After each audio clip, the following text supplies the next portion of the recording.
It is an absolutely wild time to be a Marvel Snap player with all the patch changes and the OTA changes. The meta is completely all over the place. So in this video, we're going to talk about 10 decks that are going to help you find success in Marvel Snap. These decks are going to be a wide variety of decks, actually. I'm going to be doing things a little differently this week. I'm going to be focusing on some more experimental stuff using a lot of the newly buffed and changed cards so that you guys can get an idea of, like, what you can experiment with and what might actually take you to infinite this season. Now, with that being said, Twitch drops are coming to Marvel Snap, and I've been streaming on Twitch TV since the early beta, so if you don't want to miss out on the Twitch drops, go to the description in the comment section down below and find my link to my Twitch. Follow along, because when those Twitch drops go live, I'm going to be streaming, and I want to make sure that you get the rewards that you are entitled to. Twitch drops are really exciting, and I just wanted to take this opportunity to say, hey, follow along on Twitch, and I got you for those Twitch drops. Let's get started with deck number 1.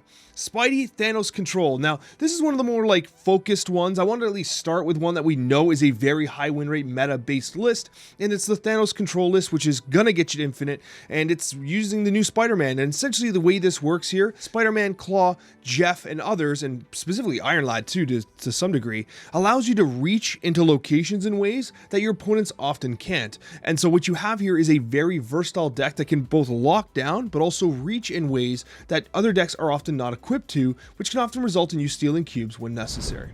It should come to absolutely no surprise that Spider-Man is seeing a lot of play in Silver Surfer. As a 3-drop out of 5 stat line, it's pretty strong. It's basically similar to Polaris in a sense, but it gives you a little bit of added reach, right? Polaris was kind of seeing a lot of play for the most part because of the ability to lock down Galactus.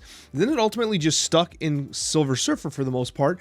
And so now what we're seeing is you're seeing both Polaris and Spider-Man and a reduction in play of Maximus, because people don't want people to draw cards. You just don't want people to draw cards because there's too many combo-centric decks out there right now, which we're going to talk about shortly.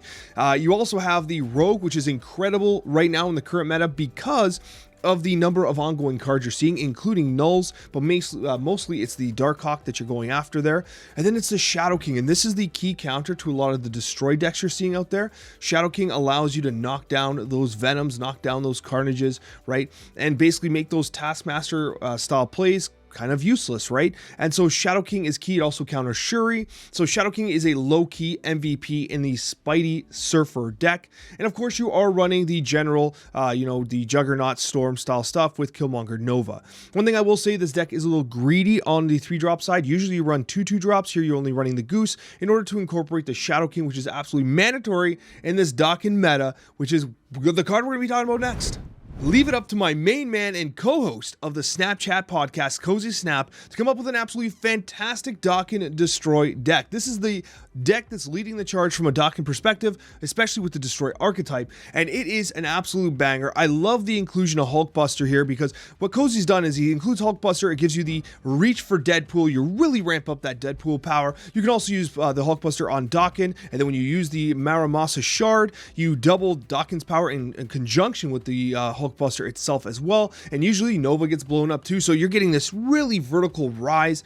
You have so many Taskmaster kind of hits here. You can Taskmaster Venom, you can Taskmaster Deadpool, you can Taskmaster pretty much whatever you have to Taskmaster in order to generate a ton of vertical power. Obviously the deck is susceptible to Shadow King, susceptible to Shang-Chi, so be aware of how your initiative stands and the kind of decks you're playing against, but ultimately it's an absolute banger and the best Destroy deck currently with Dawkin, which is only going to get better as X23 and other synergistic cards come out in August. I'm going to have a link to Cozy's dedicated video down below.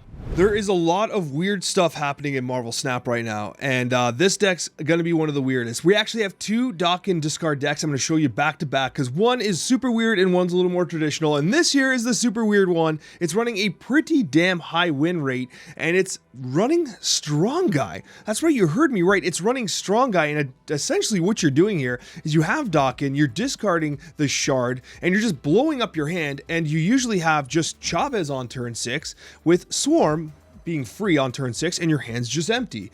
It's pretty amazing what you can do here, and I like the idea of including Strong Guy because it's basically a 4/10, and as long as you have MODOK, you basically achieve your end result. Now, I was experimenting with this deck, and I actually kind of like the version that I was running with Magic in it. I also kind of was experimenting with Crystal as well to try and guarantee more draws, because without MODOK, everything falls apart. You need MODOK. That's kind of the key part here. However, what I will say is, like, the deck actually performs really well. It has the mobility of the Cat Marvel, the straight up power generation of Morbius, and of course you have Dakin, who's just so fantastic. But if this is too spicy for you, because I get it, this is a little wild, we do have another deck here, and this is Dakin, more traditional discard. Hey, it's a very creative name, right? But essentially what you've got here is a much more traditional discard shell. It uses the Apocalypse Chavez combination in conjunction with the Dracula. It's running the newly buffed Absorbing Man, which allows you to do things like, you know, reproc Lady Sif. You can also reproc Calling Wing for additional swarms. At the end of the day, the Absorbing Man feels pretty natural here, despite the fact we're not running a Zabu. This is one of those decks that actually surprised me. I was like, huh, we got Absorbing Man, but no Zabu, and it still functionally works because it allows you to do some interesting things from a standpoint of, well, how can I buff things up, right? And I do like the idea of having the on reveal. You can copy the Muramasa Shard as well with Absorbing Man, which is pretty damn cool. And then, of course, Dakin just loves that. Regardless, I think this deck is pretty fantastic and go pretty damn vertical, and is one of the primary discard decks you're looking for with Dakin in the current meta. The thing saw a significant change in the latest patch, where essentially it's going to be targeting unique cards in a location rather than just hitting the same card over and over again. So it's not always a guaranteed 4/9. It has to have 3 cards opposing it in order to do that. But that also gave it space to buff up Abomination. So suddenly people are like, huh, that Toxic Evolutionary deck that Alex has been talking about for 2 weeks finally makes more sense. And now we have this latest iteration of it that uses the Rogue to counteract a lot of the ongoing cards that we're seeing right now.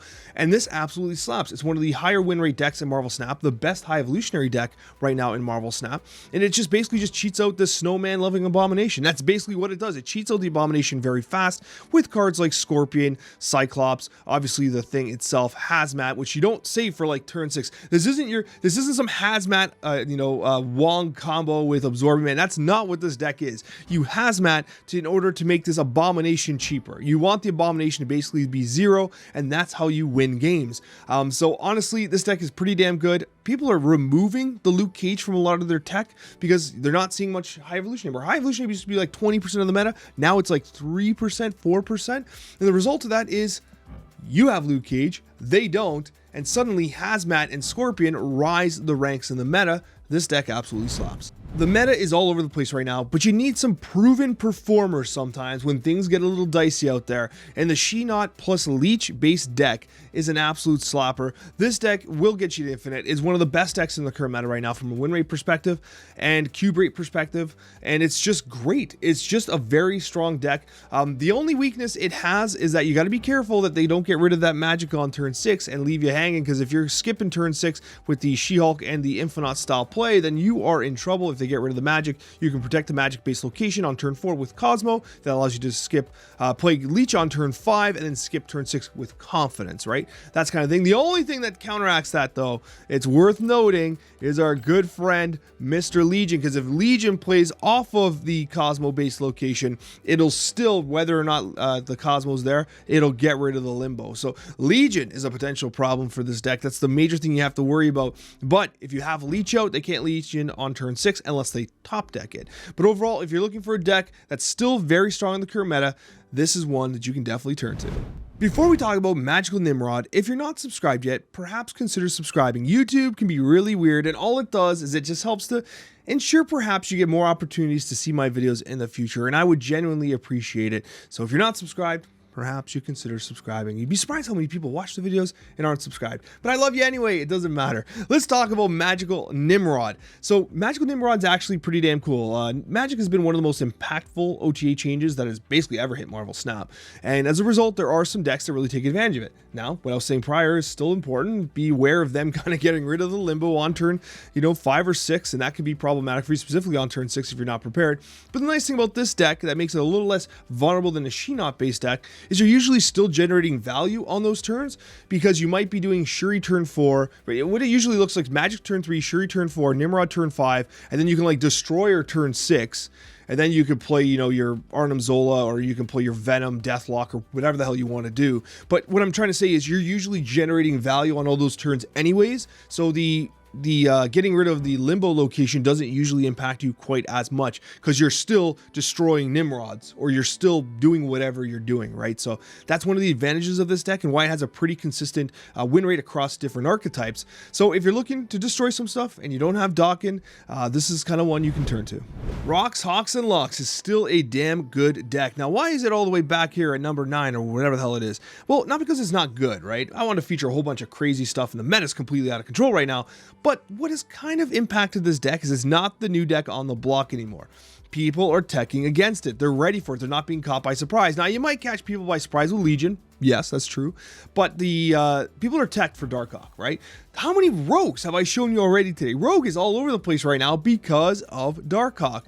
You also have the Enchantresses, which are being teched into tons of decks as well, which is impacting the Patriots. So Patriots actually losing more because of the prevalence of Darkhawk again. And then you, I mean, you just still have a good deck though. Like, this deck still absolutely claps. You just got to be very aware of how Darkhawk's being played. Darkhawk is currently a turn 6 play. You do not play Darkhawk out early, because if you do, it's going to get dismantled. You usually want to play your Rock Slide nice and early, and then you play your other stuff, your Lads, your Legions, your whatever, right? And then it's the Darkhawk that's usually your turn 6 play. Darkhawk plus another. If you have Zabu, of course, Darkhawk Lad, Darkhawk Enchantress, Darkhawk Shang-Chi, whatever the hell you want to do. Don't play Darkhawk early unless you absolutely have to. It's going to get destroyed in the decks right now. People are ready for it. People are prepared for it. That's the only thing you need to worry about, but still, a damn good deck. Alright, so I know you must be thinking Alex is absolutely inebriated. Is this a Hela deck that he's showing us here today? Hela question mark, I named it because, believe it or not, Hela's making a bit of a comeback. It's not a meme anymore. People are winning Conquest with it. People are winning ladder matches with it. People are getting to Infinite with Hela. And it's absolutely hilarious because it's working. The Hela Tribunal version of this deck actually does not perform quite as well as just straight up Hela, which is kind of funny. But honestly, I love this Lockjaw based list where you're running the Moon Knight, you're running the Gambit, you're running the Jubilee. You're just generating all this crazy value, and it's just like a Lockjaw based deck that has Hela in it too as a backup. So it's really performing well to a degree. I mean, it's still Hela, so like you got to know, like, if you don't draw Hela, you retreat, but sometimes you just have a huge board because like you've just been drawing things out of Lockjaw, right? So the deck has actually been a quiet performer. So I wanted to showcase it here. Some people, you like the Gamba, you like to play the casino style decks. Well, if you like that, here you go. I ain't playing this crap, but if you want to, bless your soul. With that being said, thank you so much for watching. I appreciate it. Hit the like button if you like to support the series, and we'll see you in that next Marvel Snap video.